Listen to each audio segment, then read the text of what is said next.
আমি তোমাদের যে নিয়ামত দিলাম, পৃথিবীর অসংখ্য নিয়ামত আমি তোমাদেরকে দিলাম, এই নিয়ামত গুলো তোমরা চোখ দিয়ে সব কিছু দেখতে পাবা, কিন্তু কিছু সময়ের জন্য যদি তোমরা চোখ দুইটা বন্ধ করে ফেলো, যে জিনিসগুলো তুমি দেখতে পেয়েছিলে কিছু সময় চোখ বন্ধ করার কারণে তোমার চোখের আড়াল হয়ে গেল, আবার তুমি চাইলে চোখ দুইটা ওপেন করে চোখ দুইটা খুলে তুমি তোমার পাশে কে বসে আছে, তোমার সামনে কে বসে আছে, তোমার মাথার উপরে কি আছে, সব কিছু তুমি চাইলে দেখতে পাবা। কিন্তু ও বান্দা, এমন একটা সময় আসবে, এমন একটা মুহূর্ত তোমার জীবনে চলে আসবে, তোমার যে দুইটা চোখ আমি দিলাম, ওই দুইটা চোখ আমি আল্লাহ রাব্বুল আলামিন যখন চিরদিনের জন্য বন্ধ করে দিব, তুমি চাইলে তোমার পাশে কে আছে, তোমার সামনে কে আছে, তোমার মাথার উপরে কে আছে, তুমি হাজারো চেষ্টা করলে তোমার পক্ষে দেখা সম্ভব হবে না। আল্লাহ রাব্বুল আলামিন বললেন, বান্দা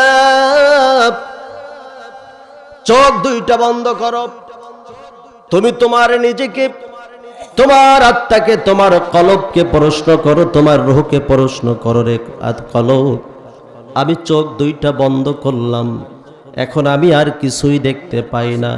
একদিন আমার এমন সময় হয়ে যাবে যেদিন আমার মালিক আমার চোখ দুইটা চিরজনমের মতো বন্ধ করে দিবে।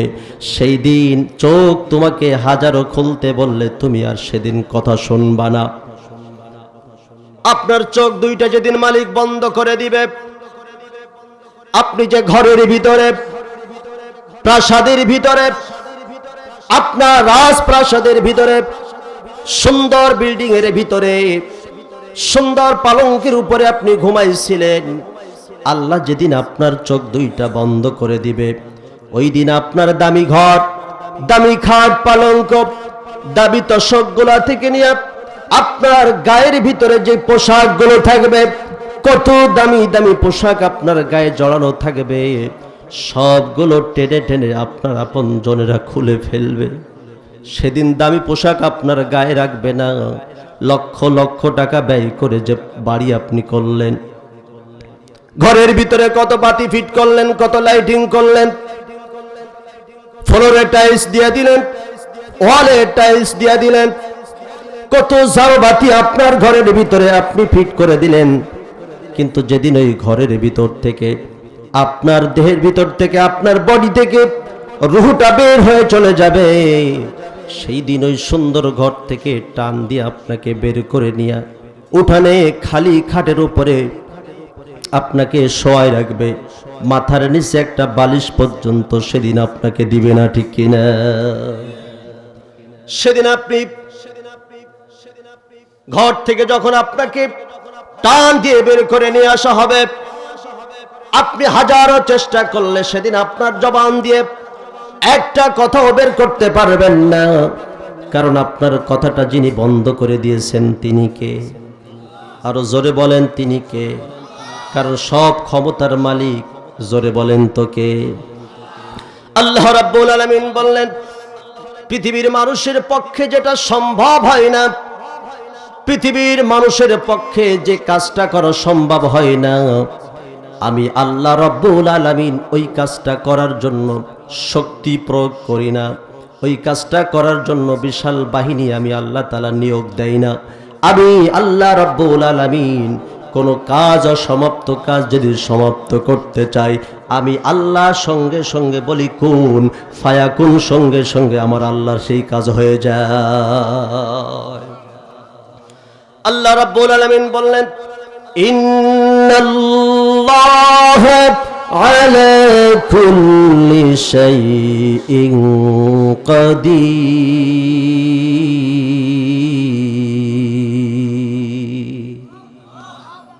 আমি আল্লাহ হলাম সর্বময় ক্ষমতার মালিক।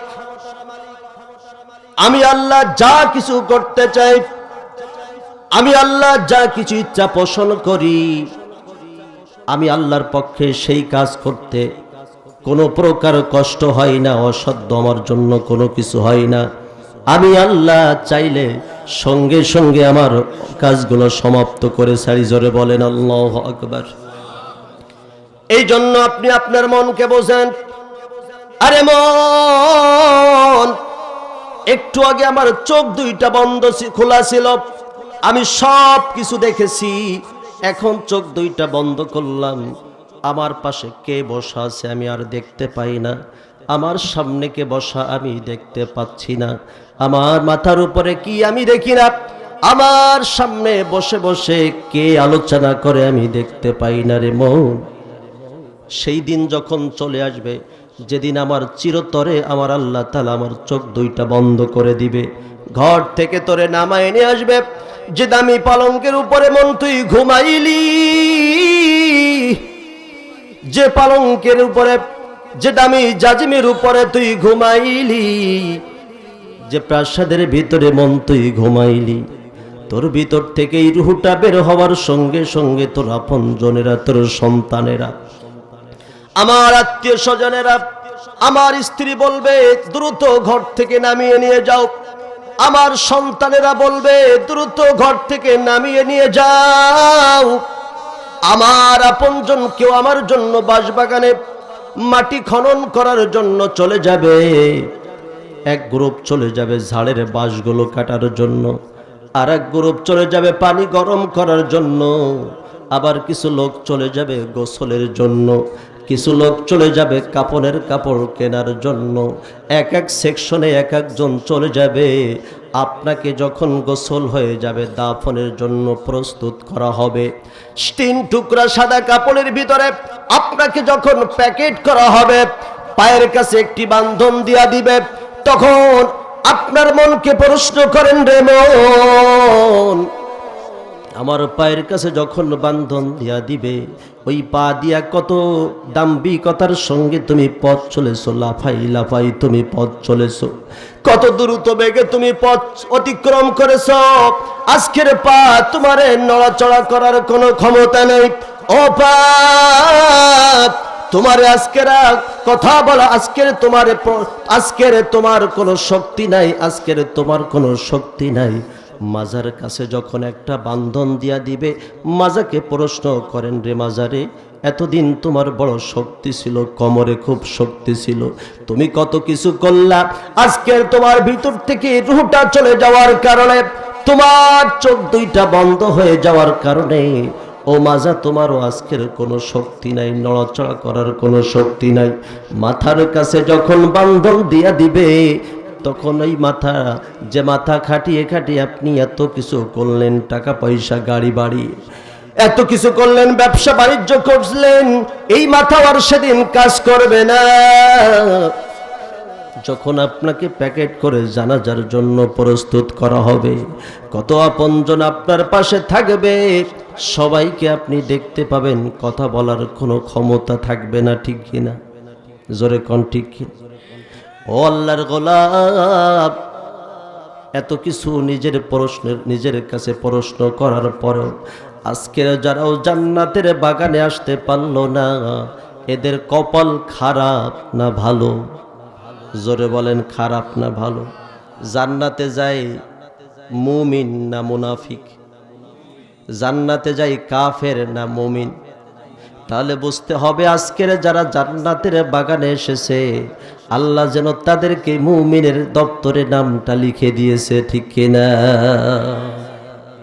কারণ আমার আল্লাহ রাব্বুল আলামিন জানিয়ে দিলেন, কোরআন তো তারাই শুনতে আসে, কোরআন তারাই বুঝতে আসে, কোরআন তারাই জানতে আসে, যারা কোরআনের কাছে আত্মসমর্পণ করে ফেলে, নিজেকে কোরআনের কাছে নোয়াই দেয়, যারা নিজেকে আল্লাহর কাছে মাথাটা নত করে দেয়, আল্লাহ বলেন আমি আল্লাহ তাদেরকেই কবুল করে জান্নাতের বাগানের ভিতরে ঢুকাই দেয়। কারণ কোরআন যারা শুনতে আসে, তাদের ঈমানটা যিনি বাড়িয়ে দেন, তিনি কে? জোরে বলেন, তিনি কে? إنما المؤمنون الذين إذا ذكر الله وجلت قلوبهم وإذا تليت عليهم آياته زادتهم إيمانا وعلى ربهم يتوكلون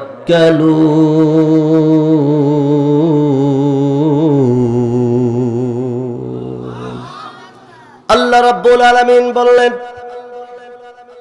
যাদের সামনে কোরআন পেশ করা হয়, যাদের সামনে আল্লাহর জিকির পেশ করা হয়, ইন্নামাল মুমিনুনা আল্লাযীনা ইযা যুকিরাল্লাহ, যাদের সামনে আল্লাহর জিকিরগুলো পেশ করা হয়, ওয়াজিলাতু কুলুবুহুম, তাদের হৃদয়ের ভিতরে কন্দন সৃষ্টি হয়ে যায়, তাদের হৃদয়টা নরম হয়ে যায়, তাদের হৃদয়টা আল্লাহর সাথে সম্পর্ক বেড়ে যায়। সুবহানাল্লাহ।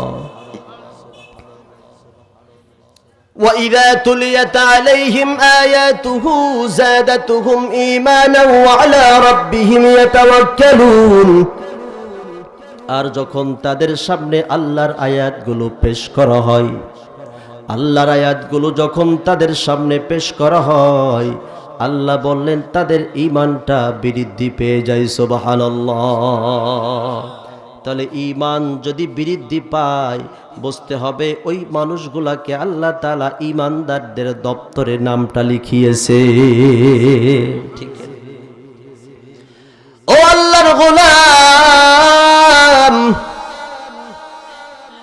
যে জায়গাগুলো জান্নাতের, যে জায়গায় বসে বসে কোরআনের কথাগুলো হয়, আমার আল্লাহ বললেন ওদের জন্য আকাশ থেকে বৃষ্টির ফোঁটার মতো রহমতগুলো ওদের উপরে আমি আল্লাহ তাআলা বর্ষণ করি। সুবহানাল্লাহ। আল্লাহ বললেন যারা এই রহমত থেকে বঞ্চিত হয়ে যাবে, আল্লাহ রহমত থেকে যারা বঞ্চিত হয়ে যায়, তাদের কপাল বুঝি ভালো না খারাপ? আরো জোরে। আল্লাহ বললেন যাদের কপাল খারাপ তারা আজকের এই রহমত থেকে বঞ্চিত হয়ে যাবে। যাদের কপাল খারাপ তারা জান্নাতের বাগানে এসে বসতে পারল না। যাদের কপাল খারাপ তারা কোরআনের কথাগুলো শুনতে পেল না। ও আল্লাহর গোলাম, এবার নিজের বিবেকের কাছে প্রশ্ন করেন, এই যে মসজিদের পাশে কবরস্থান, এই কবরস্থানে যারা ঘুমিয়ে আছে, যারা শুয়ে আছে, তারা আজকে চিৎকার করে কান্নাকাটি করে, যাদের কবরে আযাব হয়, তারা চিৎকার করে বলে, আরে দুনিয়ার জিন্দেগিতে যদি আমরা তো কোরআনের কথাগুলো মানতাম, আল্লাহর হুকুম যদি মানতাম, এত সুন্দর সুন্দর জান্নাতের বাগান যখন সাজানো হতো, ওই জান্নাতের বাগানে যদি আমরা বসে বসে কোরআনের কথাগুলো শুনে আসতে পারতাম, আর ওইগুলা যদি আমল করতে পারতাম, তাহলে আজকের আমাদের কবর কত না ভালো হতো। আজকের আমাদের কবরের ভিতরে দাউ দাউ করে আগুন জ্বলতো না। আল্লাহ বললেন কদ আফলাহাল মুমিনুন, যারা মুমিন হবে তারা সফল কামিয়াবি হবে। আর মুমিনরা যারা কবরে চলে যাবে তাদের কবর হবে জান্নাতের বাগান। জোরে বলেন সুবহানাল্লাহ। আল্লাহ বলেন আল কবরু মিরিয়াজিল জান্নাত, আল কবরু রাউজাতুম মিরিয়াজি, আল কবরু রাউজাতুম মিরিয়াজিল জান্নাত। যারা কবরের ভিতরে ঈমান নিয়ে যাবে, আল্লাহ তাদের কবরটাকে জান্নাতের বাগানে পরিণত করে দিবে। সুবহানাল্লাহ। আর ওই কবরে যদি ঈমান ছাড়া চলে যাও, খবর আছে। আল্লাহ কোরআনুল কারীমের ভিতরে জানিয়ে দিলেন, ইয়া আইয়ুহাল্লাযীনা আমানুত্তাকুল্লাহা হাক্কা তুকাতিহি ওয়া লা তামুতুন্না ইল্লা ওয়া আনতুম মুসলিমুন। ও দুনিয়ার মানুষ, ও ঈমানদাররা শোনো, আল্লাহ সব মানুষদেরকে ডাকে নাই। ইয়া আইয়ুহাল্লাযীনা আমানু, আল্লাহ ঈমানদারদেরকে ডাক দিয়া বলেন, ইয়া আইয়ুহাল্লাযীনা আমানুত্তাকুল্লাহ, ও দুনিয়ার ঈমানদাররা তোমরা আমি আল্লাহকে ভয় করো। হাক্কা তুকাতিহি, যেমন ভয় করা দরকার। আমরা আল্লাহকে ভয় করি কিন্তু সুদ ছাড়তে পারলাম না, ঠিক কিনা? আমরা আল্লাহকে ভয় করি কিন্তু মানুষের হক নষ্ট করা ছাড়তে পারলাম না। আমরা আল্লাহকে ভয় করি কিন্তু প্রতিদিন সকালে একটু কোরআন পড়তে পারলাম না। আমরা আল্লাহকে ভয় করি কিন্তু কোরআনের বিধান মানতে পারলাম না। আল্লাহ বললেন, এতগুলো আমল যাদের ত্রুটি রয়ে গেল, যারা আমি আল্লাহকে ভয় করার পরেও কোরআনের সব কথাগুলো মানতে পারল না, ওরা কিন্তু আমি আল্লাহরে পরিপূর্ণ ভয় করে নাই। ওয়ালা তামুতুন্না ইল্লা ওয়া আনতুম মুসলিমুন। আর আল্লাহ বললেন, তোমরা যেন পরিপূর্ণ মুসলমান না হইয়া কবরে এসো না, কারণ কবর বড় কঠিন, কবর বড় কঠিন জায়গা। ওই কবর বড় একাকীর ঘর, কবরে কোনো আলো নাই, কোনো সাথী নাই, বাতি নাই, একাকী আপনাকে আমাকে ওই কবরে ঘুমাইতে হবে। আজকে রাস্তায় চলতে পারেন না, যদি একজন বন্ধুকে ডাক দিয়া বলেন, বন্ধু এই রাস্তা দিয়ে আমি একা চলতে পারতেছি না, তুমি আমাকে একটু পথটা আগাই দিয়ে আসো, দুনিয়ায় আপনি বন্ধু পাবেন। কিন্তু কবর এমন জায়গা, ওই জায়গা যদি অন্ধকার হয়ে যায়, আপনি হাজারো চেল্লা চিল্লি করবেন, কবরে কোনো বন্ধু খুঁজে পাওয়া যাবে না। কবরে যদি বন্ধু বানাও, আমার আল্লাহ বলেন, ইন্নামা ওয়ালিয়ুকুমুল্লাহ। ওরে তুই আমি আল্লাহর বন্ধু বানা, তুই যদি আমি আল্লাহর বন্ধু বানাইতে পারো, আমি আল্লাহ তোর কবরে বন্ধু হয়ে যাব। জোরে বলেন সুবহানাল্লাহ। আল্লাহ বললেন, কবরে দুনিয়ার জিন্দেগিতে যদি তুমি আমারে বন্ধু বানাই আসতে পারো, কবরে তোমার বন্ধু হয়ে যাব। আর দুনিয়ায় যদি তুমি আমার সঙ্গে নাফরমানি করো, আমার না শুকরিয়া আদায় করো, কবরে দুনিয়ার কেউ তোমার বন্ধু হবে না, আমি আল্লাহ তোমার বন্ধু হব না। কবরের ভিতরে যখনই রাখবে, যখনই ঢুকাই দিবে, আল্লাহর আযাবের ফেরেশতা কবরে চলে আসবে, আপনাকে এমন প্রহার করবে, এমন মারপিট শুরু করে দিবে, আপনি চিল্লাইতে থাকবেন, চিল্লাইতে থাকবেন, দুনিয়ার কোনো মানুষ আপনার চিল্লানি শুনতে পাবে না। ওরে দুনিয়াতে যদি বিপদে পড়ো, দুনিয়ায় ঘরে আগুন লাগলে চিল্লাইলে প্রতিবেশী এসে আপনার ঘরের আগুন নিভাই দিবে, কিন্তু কবর নামক ঘরে যদি একবার আগুন ধরে যায়, ওই কবরের ঘরের আগুন দুনিয়ার কোনো মানুষ নিভানোর জন্য দৌড়াই যাবে না। আপনার কবরের আগুন নিভাইবে যদি আপনি নেক আমল করে যেতে পারেন, যদি আপনার নেক সন্তান থাকে, যে সন্তান আপনার জন্য 5 ওয়াক্ত নামাজ অন্তে বলতে পারবে, রব্বিরহামহুমা কামা রাব্বায়ানি সগীরা, রব্বিরহামহুমা কামা রাব্বায়ানি সগীরা। এমন সন্তান যদি আপনার থাকে, কবরের পাশে গিয়া যদি 2টা হাত তুলে মালিকের দরবারে বলে, ও আল্লাহ, আমার বাবার কবরে কি অবস্থায় তুমি রেখেছো আমি জানি না, দয়া করে যদি আমার বাবার কবরে কোনো আযাব হয়, আল্লাহ তুমি মাফ করে দাও।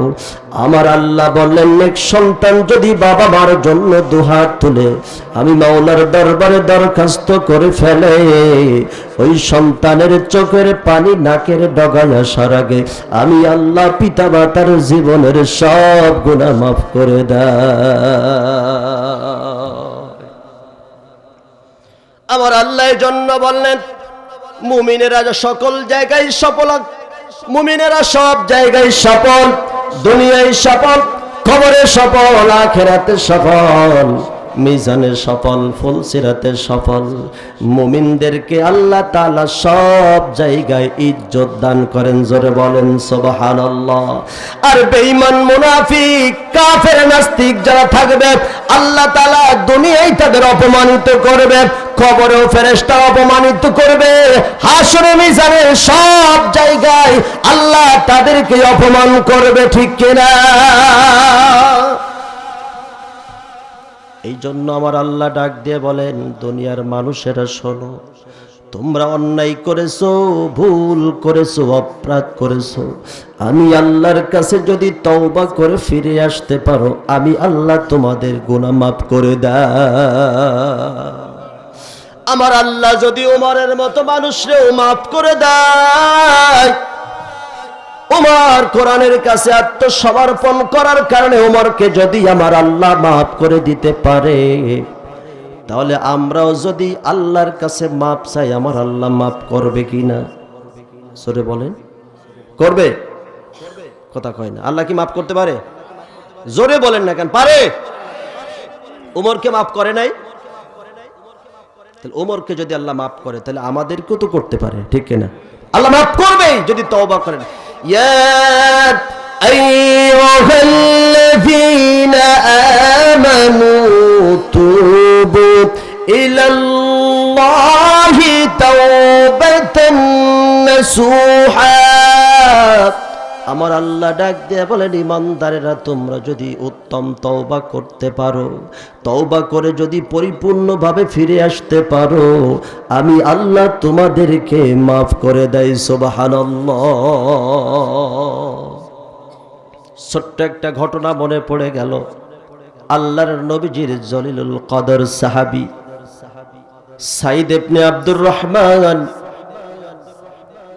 আর নবীজির আরেকজন সাহাবী, এই সাহাবীর নাম ছিল হযরতে সালাবা রাদিয়াল্লাহু তাআলা আনহু। তাবুক যুদ্ধের দামামা বেজে উঠল। আব্দুর রহমান ইবনে সাইদ সালাবাকে ডাক দিয়ে বলে, ও সালাবা, আমি আব্দুর রহমান ইবনে সাইদ তাবুকের যুদ্ধের ময়দানে যাব, তুমি তো যাবা না। আমি যখন তাবুকের যুদ্ধের ময়দানে যাব, আমার বাড়ি ঘর, আমার পরিবারটাকে তোমার কাছে আমি আমানত রেখে যাই, দয়া করে তুমি আমার পরিবারকে একটু দেখাশোনা করবা। আব্দুর রহমান ইবনে সাইদ চলে গেলেন তাবুকের যুদ্ধে। সালাবা রাদিয়াল্লাহু তাআলা আনহু তার পরিবারকে নিয়মিত দেখাশোনা করে।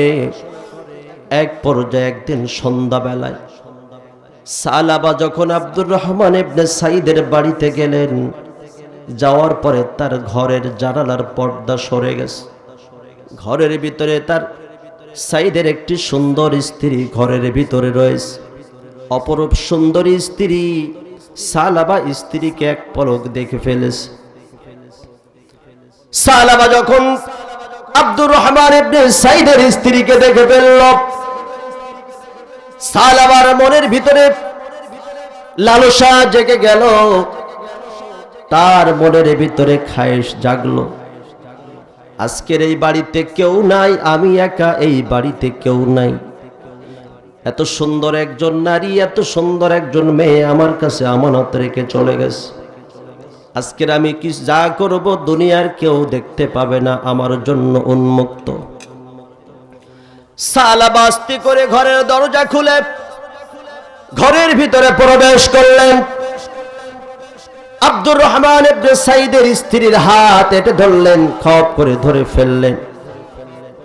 আব্দুর রহমান ইবনে সাইদের স্ত্রী ডাক দিয়ে বলে, ও সালাবা, আমার স্বামী তোমার কাছে এই পরিবারটারে আমানত রেখে দিয়েছে।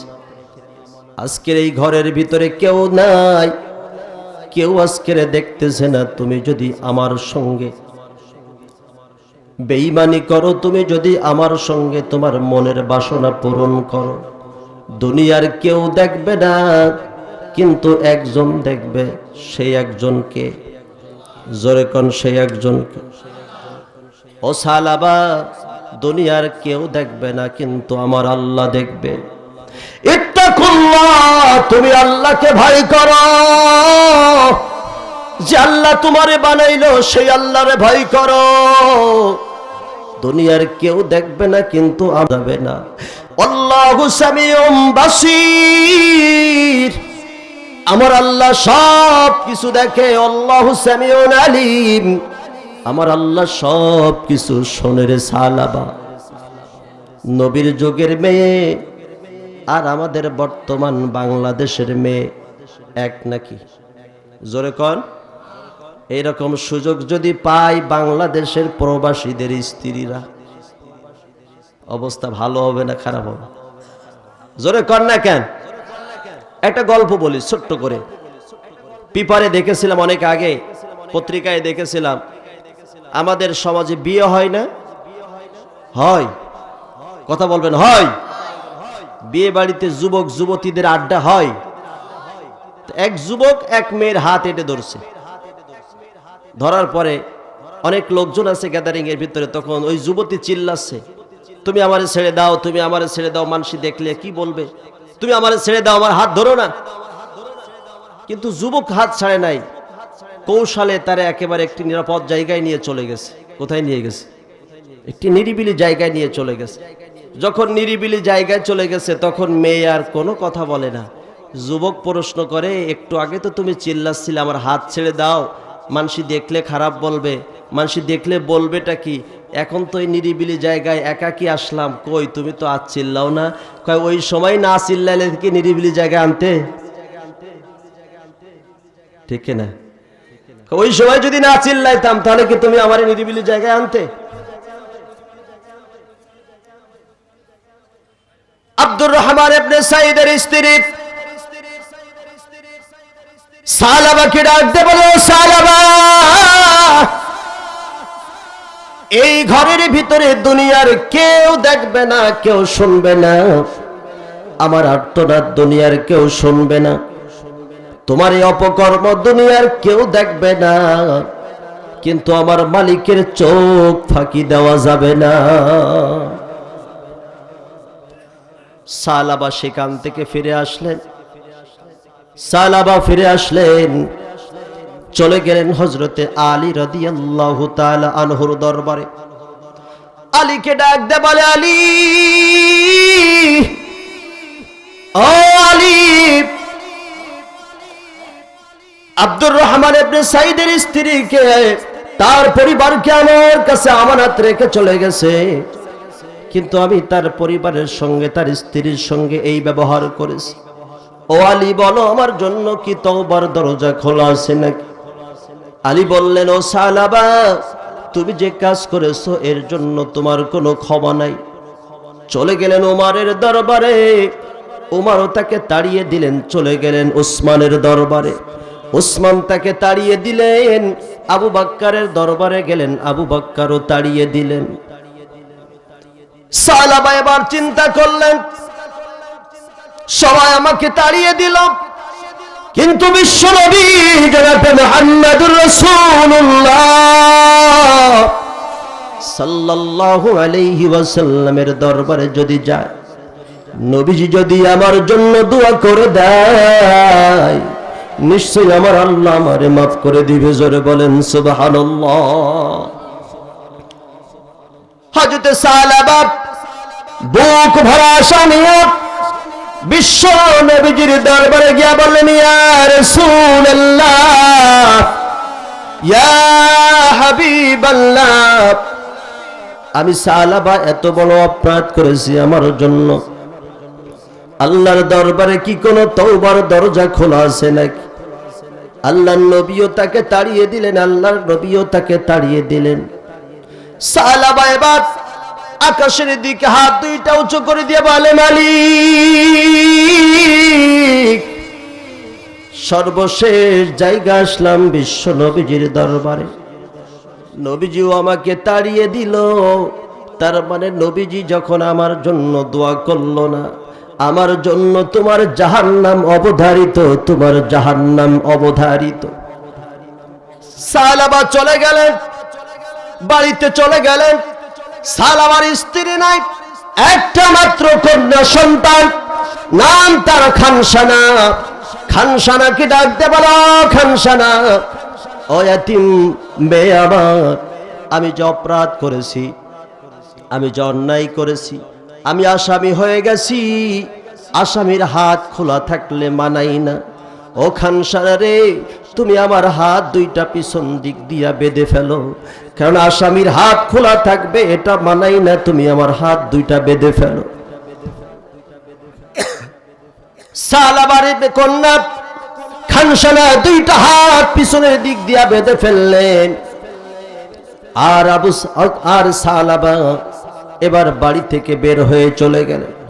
কানতে কানতে চলে গেলেন, একেবারে অনেক দূরে চলে গেলেন, পাহাড়ের ভিতরে চলে গেলেন। পাহাড়ের ভিতর দিয়ে তিনি কোথায় যেন চলে যাচ্ছে।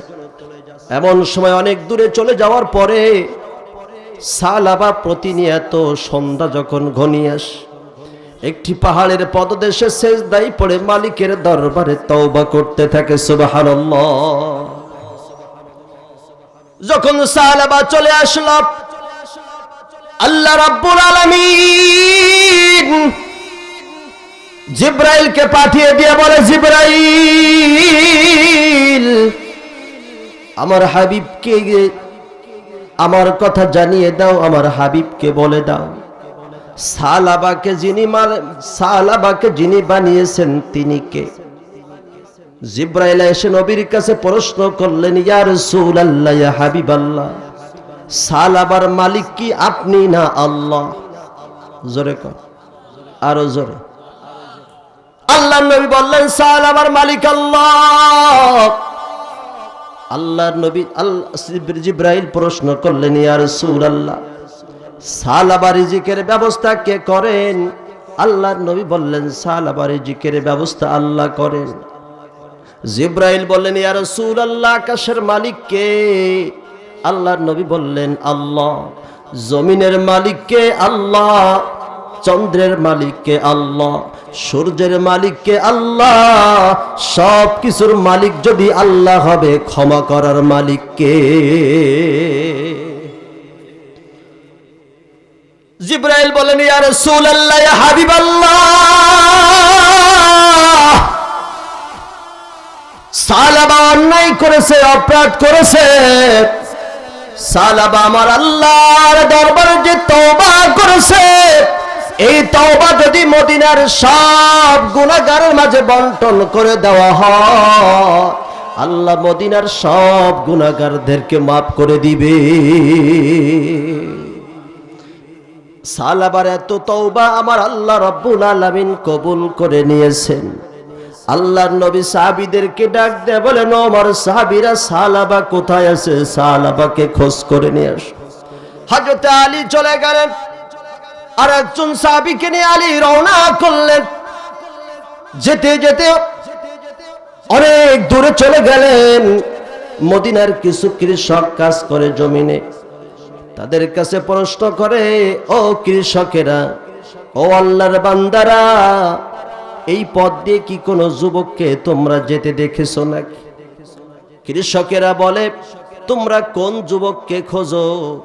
যে যুবক আল্লাহর জাহান্নাম থেকে বাঁচার জন্য, নিজেকে বাঁচাবার জন্য কান্না করে। জোরে বলেন আল্লাহু আকবার। ও তোমরা কারা কারে খোঁজো?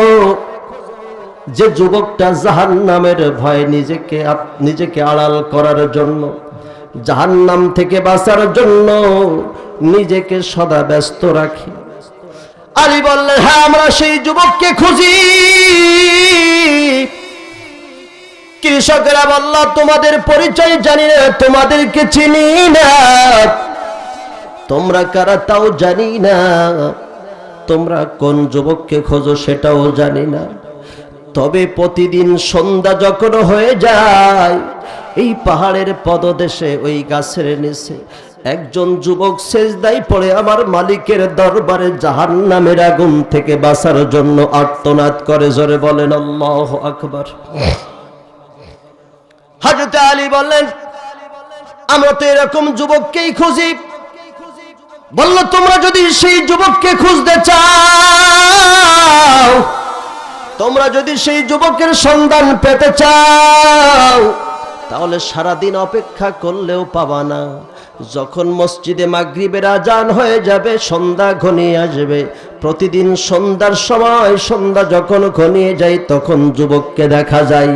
দিনের বেলা এই যুবকের কোনো পাত্তা নাই, যুবক কোথায় থাকে আমরা জানি না। জোরে বলেন সুবহানাল্লাহ।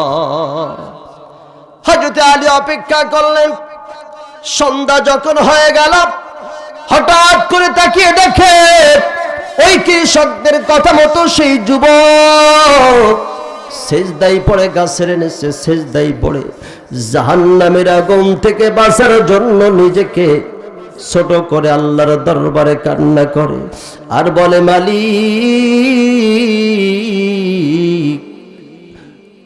আল্লাহর নবীর কাছে গেলাম, নবীজি আমাকে বিদায় করে দিল। আবু বাক্কারের কাছে গেলাম, আবু বাক্কার আমারে বিদায় করে দিল। ওমরের কাছে গেলাম, ওমর বিদায় করে দিল। আলীর কাছে গেলাম, আলীও বিদায় করে দিল। যেখানে নবী আমাকে বিদায় করে দিল, আমার জন্য জাহান্নাম অনিবার্য। ও মালিক, এবার তোমার কুদরতি পায়ের উপরে কপালটা লাগাই দিলাম। মালিক রে, আমার আর কোথাও যাওয়ার জায়গা নাই, তোমার কাছে স্যালেন্ডার হলাম, তোমার কাছে আত্মসমর্পণ করলাম। মালিক, তুমি যদি আমারে মাফ না করো, পৃথিবীর কেউ আমারে মাফ করতে পারবে না। তুমি যদি আমারে ক্ষমা করে না দাও, জাহান্নামের আগুন থেকে বাঁচবো না, জাহান্নামের আগুন থেকে বাঁচাইতে পারবে না। আল্লাহ, তুমি আমারে মাফ করে দাও, আল্লাহ তুমি আমারে মাফ করে দাও। আলী পিছন দিক থেকে গাড়ির উপরে হাত দিয়া বলে, সালাবা, ওগো সালাবা, আল্লাহর নবী আমাদেরকে পাঠিয়েছেন, তুমি যে তওবা করেছো, তোমার তওবা আমার আল্লাহ কবুল করে নিয়েছে। ও সালাবা,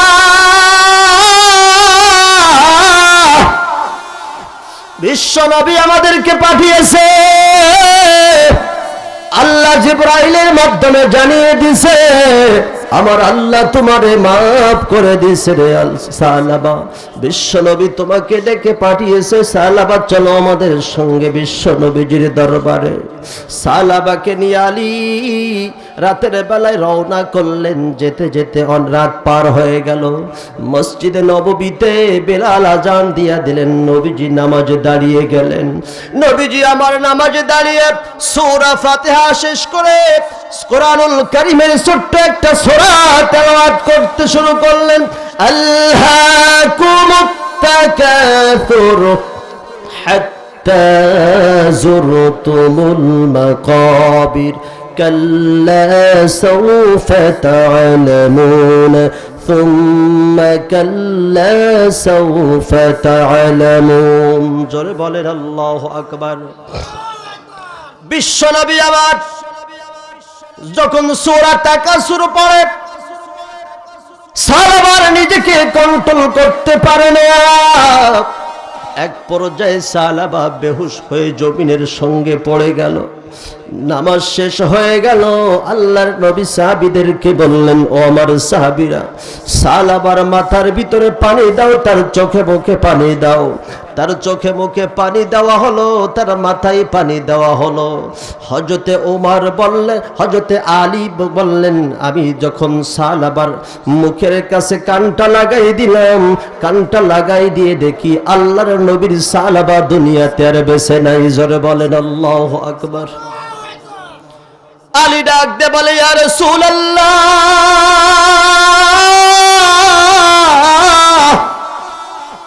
ইয়া হাবিবাল্লাহ, আপনার সাহাবী সাহাবা আর দুনিয়াতে নাই। নবীজি আমার ডাক দিয়ে বলে, সাহাবীরা, সাহাবার গোসল সম্পন্ন করে ফেলো, তার গোসলের ব্যবস্থা করে ফেলো, তার কাপনের ব্যবস্থা করে ফেলো। সাহাবার গোসল হয়ে গেল, কাপন হয়ে গেল। তার জানাজা যখন হয়ে গেল, তার দাফন কাজের জন্য যখন কবরের দিকে নিয়ে যাওয়া হয়, হযরতে ওমর রাদিয়াল্লাহু তাআলা আনহু লক্ষ্য করে করে দেখেন আল্লাহর নবী স্বাভাবিকভাবে মাটির উপরে পা রেখে হাঁটে না।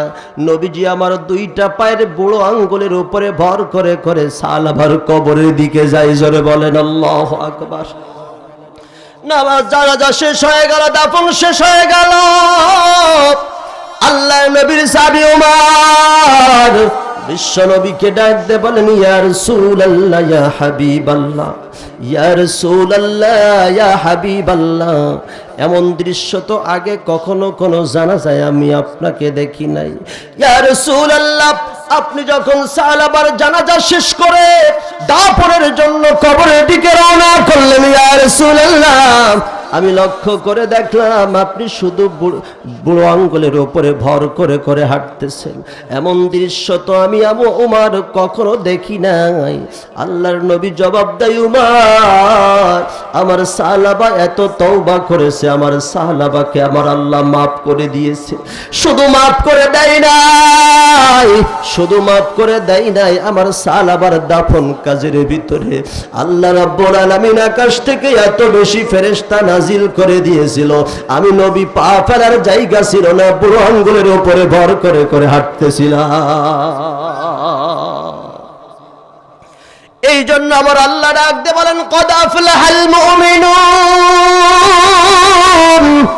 মুমিনদের সফলতা সব জায়গায়, মুমিনদের ব্যর্থতা কোথাও নাই। মুমিন যদি হতে পারেন, আমার আল্লাহ সব জায়গায় মুমিনদের সফলতা দিয়ে দিবে। জোরে বলেন সুবহানাল্লাহ। আরো জোরে বলা যাবে না সুবহানাল্লাহ? তাহলে আমরা মুমিন যদি হতে চাই, আত্মসমর্পণ করা লাগবে কার কাছে? এই আল্লাহর কোরআনকে যদি মেনে নিতে পারেন, এই কোরআনটা যদি নিজের কাছে ধারণ করতে পারেন, কোরআনটা যদি বুঝে আমল করতে পারেন, এই কোরআনের কাছে যদি আত্মসমর্পণ করতে পারেন, দুনিয়ার কোনো মানুষ আপনাকে ভালোবাসুক আর না বাসুক, আমার আল্লাহ আপনার জন্য বন্ধু হয়ে যাবে। জোরে বলেন সুবহানাল্লাহ। আমার ভাইরা, আমার বন্ধুরা, আমার বাবাজিরা, আজকের যারা আমরা জান্নাতের বাগানে এলাম, আমরা যদি এখন চোখ দুইটা বন্ধ করে বলি, আমার বাবা দুনিয়াতে ছিল, বাবা চলে গেছে, মা দুনিয়াতে ছিল, মাও চলে গেছে, একদিন আমাকেও চলে যেতে হবে, ঠিক কিনা? এই চিন্তা যদি নিজের ভিতরে ঢুকাইতে পারেও, তাহলে আল্লাহ রাব্বুল আলামিন বললেন, যারা এই চিন্তা করবে তারা কোরআন মেনে নিতে পারবে, তারা নিজের জীবনটাকে, তার আমলটাকে সংযত করতে পারবে, জান্নাতের দিকে ধাবিত হবে। আজকের আপনি দুনিয়ায় আছেন, কালকের সকালবেলায় মসজিদে এলান হয়ে যাবে, অমুক গ্রামের অমুক নিবাসী আর দুনিয়াই নাই, শাহপুর মোড়লপাড়া নিবাসী মোহাম্মদ রেদওয়ান আর দুনিয়াই নাই। যখন আমার নামের এলান হয়ে যাবে, তখন আমার সব অস্তিত্ব বিলীন হয়ে যাবে, আমার খালি বডিটা পড়ে রবে। এই বডিটা যত দ্রুত মানুষ মাটির ভিতরে রাখার চেষ্টা করবে, কিন্তু এমন কোনো কাজ যদি করে যেতে পারো রে গোলাম, এমন কোনো আমল যদি করে যেতে পারো রে গোলাম, এমন কোন আদর্শ যদি তৈরি করে যেতে পারো, তাহলে মানুষ তোমাকে চিরকালের জন্য স্মরণ রাখবে। ভালো কাজের জন্য স্মরণ রাখবে, মন্দ কাজের জন্য স্মরণ রাখবে। ভালো কাজ যদি করো, তোমার জন্য আল্লাহর দরবারে দোয়া করবে, আর যদি খারাপ আমল করে যাও, দুনিয়ায় যদি এমন রেকর্ড করে যাও, তাহলে মানুষ তোমাকে সারা জীবন তোমার নামের উপরে থুতো দেবে, ঠিক কিনা? জোরে কর। এই জন্য আমাদেরকে ইমানদার হতে হবে। কি হতে হবে? জোরে কর। ইমানদার হলে মাফ করে দিবেন কে? আরো জোরে, মাফ করবেন কে? আল্লাহ রাব্বুল আলামিন আমাদেরকে মাফ করে দিবেন। আমরা ঈমান নিয়ে কবরে যেতে চাই কি চাই না? জোরে বলেন, চাই কি না? এই জন্য আমি আপনাদের কাছে বিনীত অনুরোধ করব, যেহেতু আমি তো রেগুলার এই হাফিজি মাদ্রাসায় বললাম, শৈলায় বললাম, হায়াতপুর বললাম, আজকের আবার এখানে, আরে আশেপাশে গ্রামগঞ্জে তো যাচ্ছি, সব মিলে আমি যতগুলো কথা আপনাদের সামনে ইতিপূর্বে বলেছি, আজও বলতেছি, এখনো সামনে বলবো, এই কথার উপরে যেন আমাকে এবং আপনাদের সবাইকে আমল করবার তৌফিক দান করেন। বলেন আমিন। আর জোরে বলেন আল্লাহুম্মা আমিন। তাহলে মুমিনের সফলতা এক জায়গায় না সব জায়গায়? জোরে কর। দুনিয়া আখেরাতে পরকালে সব জায়গায়, কবরে সব জায়গায় সফলতা মুমিনের, এই গ্যারান্টি দিয়েছেন কে? আর জোরে বলেন কে?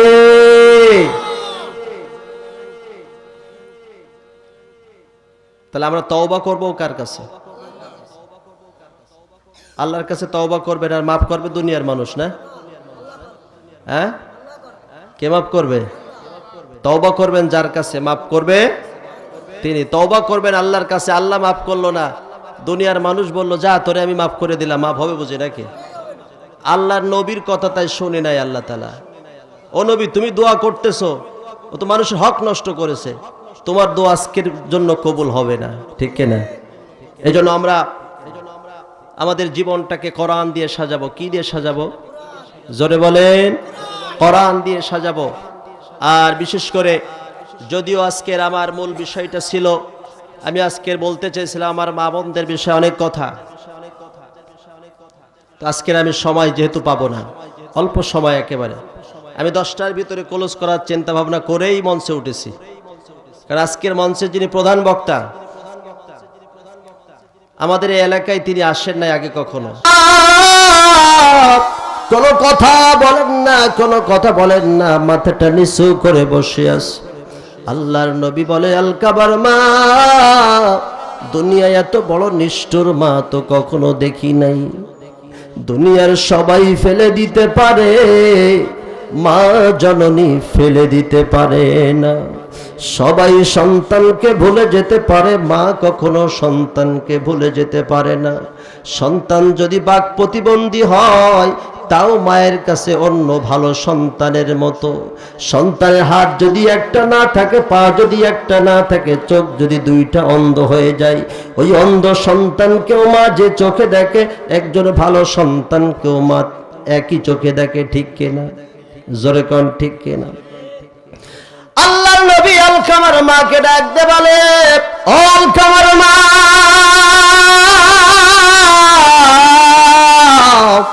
পৃথিবীতে এত নিষ্ঠুর মা তো কখনো দেখি নাই। মা সন্তানের কষ্ট দেখেও সহ্য করে, আপনি কেন আলকামার ব্যাপারে এত নিষ্ঠুর হয়ে গেলেন রে মা? আল্লাহর নবীর সাহাবী আলকামার মা এবার চোখের পানি ছেড়ে দিয়া বললেন, ইয়া রাসূলুল্লাহ, ইয়া হাবিবাল্লাহ,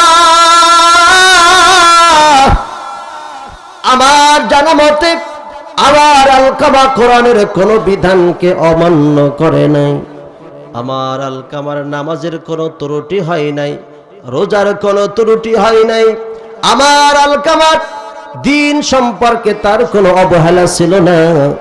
নবী আপনার সঙ্গে যুদ্ধের ময়দানে গেছে, আপনার সঙ্গে সর্বদা সময় ব্যয় করেছে। ওগো নবী, যখন আলকামা ম্যাচিউর হয়ে গেছে, যখন তার বিবাহের সময় হয়ে গেছে, আলকামা যখন বিবাহ করেছে, আলকামার বিবাহ করার পরে আলকামা তার স্ত্রীর কথা মতো আমি আলকামার মা আমার তলপেট যেতে একটা লাথি মেরে দিয়েছে। ইয়া রাসূলুল্লাহ, ইয়া হাবিবাল্লাহ, সেই দিন আমি আলকামার মা দুনিয়ার কোন মানুষের কাছে বিচার দেই নাই। আমি জানি দুনিয়ার কোন মানুষের কাছে আমি হয়তো সঠিক বিচার পাবো না, কিন্তু আমি যদি আমার মালিকের দরবারে বিচার দিয়ে দেয়, আমার মালিকের কাছ থেকে ন্যায় বিচার আমি পাবো। জোরে বলেন সুবহানাল্লাহ। ইয়া রাসূলুল্লাহ, ইয়া হাবিবাল্লাহ, আমি আল্লাহর কাছে দুইটা হাত তুলে দোয়া করেছিলাম, আল্লাহ, আমার আলকাম আমার সঙ্গে আজকের যে ব্যবহার করলো, যে আচরণ করলো, আমি আমার আলকামাকে দুনিয়ায় তার শাস্তি দেখে যেতে চাই। জোরে বলেন নাউজুবিল্লাহ। মায়ের দোয়া কবুল না মিস? জোরে বলেন দোয়া কবুল না মিস? পৃথিবীর সব দোয়া ফিরে যেতে পারে, বাবা মা যদি দোয়া করে এই দোয়া ফিরে যাবে না। আমার আল্লাহ ডাক দিয়ে বলেন, সন্তানের জন্য যদি পিতামাতা দোয়া করে, আমি আল্লাহ দোয়া ফিরাই দেয় না, আমি আল্লাহ দোয়া কবুল করে নাই। আলকামার মায়ের দোয়া কবুল হয়ে গেল, আলকামার মায়ের দোয়া কবুল হয়ে গেল। এই কথাটা যখন বিশ্বনবীর সামনে বললে, বিশ্বনবীর চোখ থেকে পানি টপ টপ করে জমিনের দিকে পড়তে শুরু করলেন। কারণ নবীজি আমার জানে, আমি জন্মের আগে আমি আমার বাবাকে হারাইলাম, জন্মের 6 বছর পরে আমি আমার মাকে হারাইলাম। আমার মায়ের সঙ্গে যখন বাবার কবর দেখতে গেলাম, বাবার কবর দেখে ফেরার সময় আমার মাকেও আমি দুনিয়া থেকে বিদায় করে দিয়ে আসলাম। আমার মাকেও আমি হারাইলাম। মায়ের আদর স্নেহ ভালোবাসা যত্ন আমি তেমন পাই নাই, আর বাবার আদর স্নেহ ভালোবাসা তো মোটেও পাই নাই। আমি নবী বাবার আদর স্নেহ ভালোবাসা, মায়ের সম্পর্কে কত ভালোবাসা আমি নবীর ভালো জানা আছে।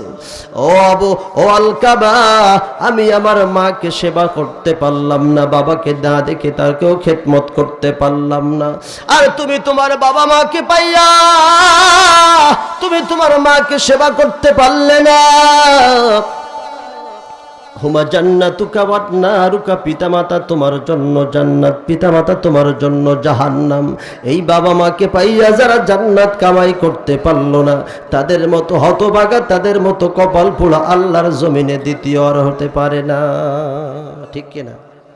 কথা বলেন না কেন? আল্লাহর নবী সাহাবীদেরকে ডাক দিয়ে বলেন, ও আমার সাহাবীরা, আলকামার জন্য আগুন কাঠ খড়ি ব্যবস্থা করো। আগুন কাঠ খড়ির ব্যবস্থা করা হলো, কাঠ জ্বালানো হলো। আল্লাহর নবী সাহাবীদেরকে বললেন, ও আমার সাহাবীরা, আলকামাকে ধরে আগুনের উপরে ফেলে দাও। জোরে বলেন আল্লাহু আকবার। আলকামার শেষ পরিণতি কি হয়েছিল আমাদের সবার জানার দরকার আছে না নাই? জোরে বলেন আছে না নাই? কার কার জানার দরকার আছে? দুইটা হাত তুলে আল্লাহরে দেখান। লিল্লাহে তাকবীর, লিল্লাহে তাকবীর। হাত নামান। তাহলে আলকামার শেষ পরিণতি কি হয়েছিল এটা আমরা সবাই জেনে তারপরে প্রধান বক্তার আলোচনা শুনে বাড়ি যাব ইনশাআল্লাহ। আরো জোরে বলেন ইনশাআল্লাহ। তবে কপাল খারাপ তাদের যারা এখনো পর্যন্ত জান্নাতের বাগানের ভিতরে আসতে পারলো না, বসতে পারলো না। এদের থেকে কপাল খারাপ আর একজনও আপাতত এই মুহূর্তে নাই। ঠিক কিনা? ঠিক কিনা? এজন্য আসুন, আমরা চাই কোরআনের কথা সব জায়গায় চলুক, কোরআনের কথা সব জায়গায় চলুক, কোরআনের কথা চলবে। এই জন্য আমাদের চেষ্টা, আমাদের শ্রম, আমাদের অর্থ সব কিছু দেওয়ার প্রয়োজন আছে না নাই? জোরে বলেন আছে না নাই? আমরা আমাদের জীবন দিয়ে হলেও, আমাদের রক্ত দিয়ে হলেও, আমাদের অর্থ দিয়ে হলেও, আমাদের শ্রম দিয়ে হলেও আল্লাহর জমিনে আল্লাহর কোরআন চলবে, আল্লাহর কোরআনের কথা চলবে। আল্লাহর কোরআনের কথা চলার জন্য ময়দান সাজানো হবে। এই কথাগুলোর সঙ্গে কারা কারা একমত? আর একবার দুই হাত তুলে আল্লাহরে দেখান। হাত দুটো উঁচু করে ধরে রাখেন, হাত নামাবেন না। আল্লাহর ক্যামেরায় আজকে ছবি উঠবে। কার ক্যামেরায়? আল্লাহর ক্যামেরায় আজকে ছবি উঠবে। আল্লাহর কাছে তওবা করেন, আল্লাহ জীবনে অনেক গুনাহ করেছি, সব গুনাহগুলো আজকের এই জান্নাতের বাগান থেকে তুমি মাফ করে দিও। আর তোমার কোরআন শুনতে এসেছি, তোমার কোরআন শুনবার যতটুকু মন মানসিকতা দরকার সবগুলো তুমি আমাদের দিও। তোমার কোরআনের কথা শোনার জন্য আমাদের জীবন, সবাই বলেন আমাদের জীবন, আমাদের মরণ, আমাদের সম্পদ, আমাদের অর্থ, যা কিছু প্রয়োজন সব কিছু দিয়েই তোমার কোরআনের কথাগুলো সমাজে চলবে। এই জন্য চেষ্টা করব। জোরে বলেন আমিন। আর জোরে বলেন আমিন।